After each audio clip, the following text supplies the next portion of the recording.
Welcome back after your brief Easter break. We're going to do a bit of reviewing here since you've been out of school for a couple days, and we want to make sure that you're clear on how we handle uncollectible accounts. We're in topic 13, and you see on your screen directions for a problem that you had just before the Easter break. And I'm going to come back to this and review a couple things and add a couple things to this that you'll see in future problems. Let's take a look at the directions here. First of all, if you remember, during the month of April, the Spring Flower Shop made sales on account totaling $12,980. And the direction goes on to talk about the fact that the store knows that some of this will become uncollectible.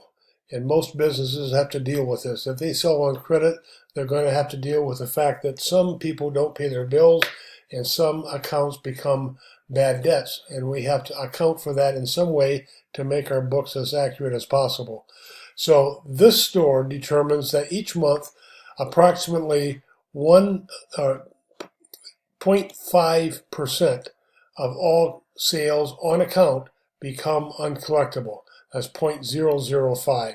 So what I'm telling you is that the credit sales for the month was $12,980, and when you multiply that by 0.005, you'll find that the amount of uncollectible accounts that we estimate is $64.90.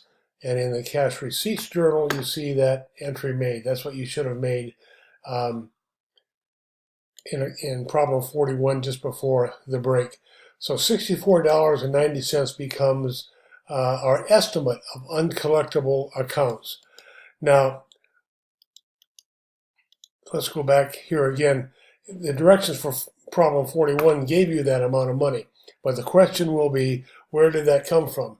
For example, let's take a look at the general ledger. Now, everything has been posted for the month of April, and if we would go down to sales, the total amount of sales for the month of April, you've got two entries.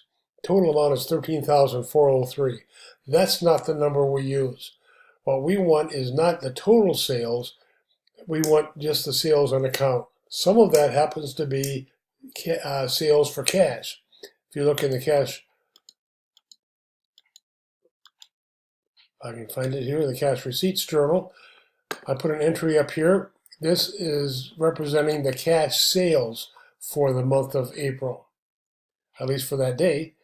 And you see a sales of $423. That's not a number that we use for our calculation. We use the number that's in the sales journal, and that's the $12,980. So we look at only sales on account, and this is the journal that would record sales on account, credit sales.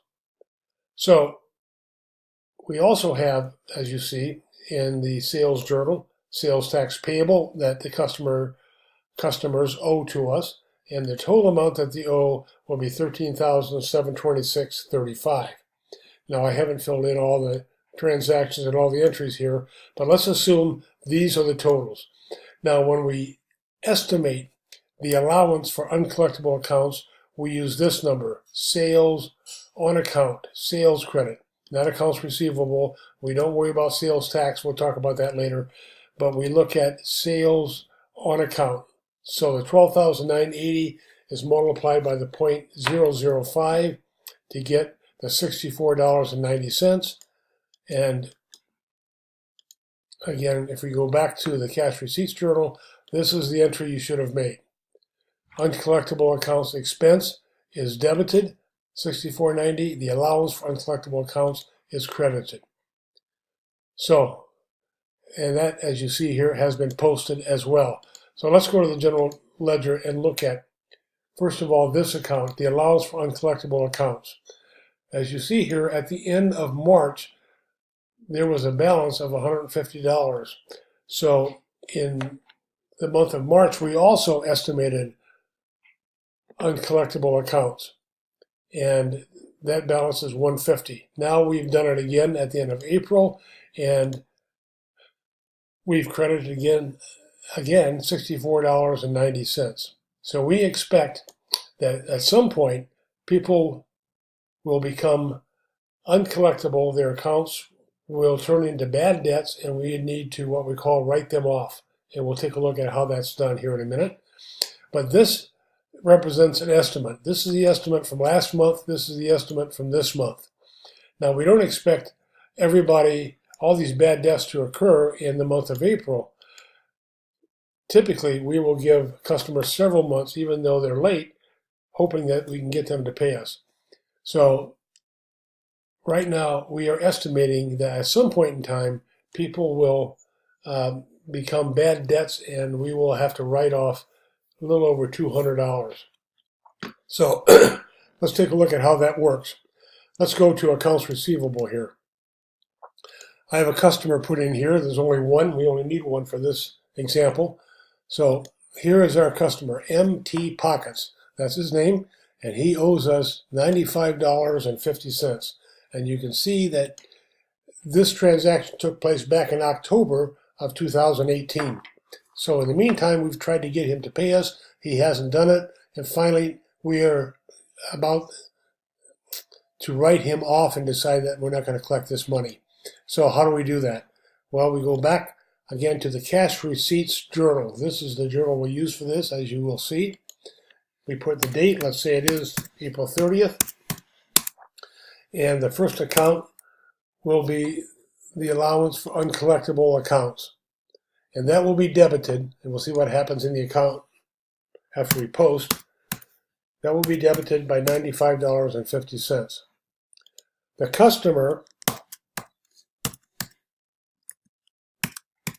goes here, it's credited, MT Pockets, and we will credit his account, and also we'll be crediting accounts receivable, $95.50. So let's post this now. The $95.50 goes to allowance for uncollectible accounts.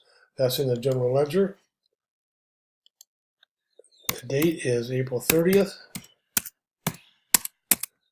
And I think this is cash receipts, page 8. And we debit $95.50. That's what we did in the journal. Now look what happens. The balance obviously goes down a little bit. So part of what we estimated as uncollectible accounts indeed became uncollectible accounts. So we have decreased it a bit, but we still expect another $119.40 eventually to become uncollectible. If another customer becomes a bad debt, again, we will debit the amount here, and the balance total will go down a bit more. And if we're actually perfect in our estimation, eventually all of this will become bad debts. But it is an estimate, so we don't know if or when that will happen. But this transaction indicates that we have written off one of our customers' accounts. So back in our posting reference column, we put in the account number, 1135. Now we go to the customer's account, and we credit, because we also credit accounts receivable, as we'll see. We go to the customer's account and find MT Pockets, put in the date, cash receipts, page 8, and we credit $95.50. So now his balance shows 0. Now, that does not indicate that he paid us. So this is where we use our description column.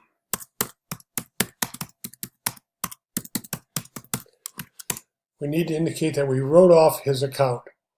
And we do that because we can't show a balance because we don't expect him to pay us any money. But we also don't want to indicate that he paid us because he did not. So we put in a little description, and we know that if he comes back and wants to charge something again, we'll look at his account and probably not give him any more credit. So his number is 1130.1.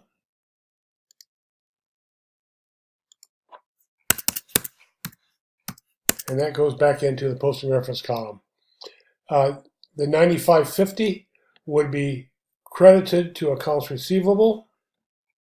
So we go to the general ledger, and we see that's already been posted here. 9550, I've already done that, is a credit to accounts receivable, which means the balance is a little bit less. So we expect to get a little bit less from our customers because we've written one off. And we can also indicate here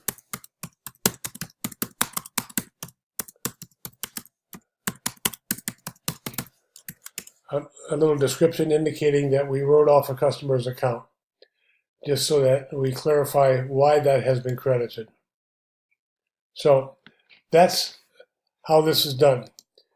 You see the original entry where we estimate the uncollectible accounts, and whenever this happens, when we write off an account, hopefully it won't happen too often, but this is how that is handled. So go back to your course page. There'll be a problem where you'll have to enter both of these kinds of entries and do some posting.